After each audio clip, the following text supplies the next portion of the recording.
Friends, ఈరోజు ఈ అందమైన రంగవల్లికి సులువుగా అందంగా ఎలా వేసుకోవాలో చూపిస్తాను. ఇది 7 చుక్కల నుంచి 4 చుక్కల వరకు సరి చుక్క.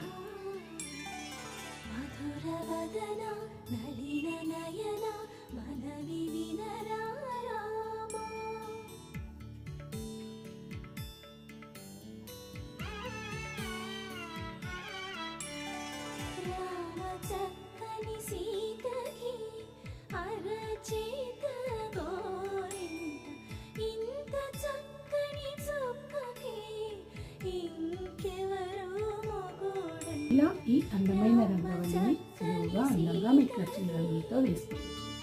ఈ వీడియో కనుక మీకు నచ్చినట్లయితే లైక్ చేయండి, షేర్ చేయండి, కమెంట్ చేయండి మరియు నా ఛానల్ని సబ్స్క్రైబ్ చేయండి. ధన్యవాదాలు.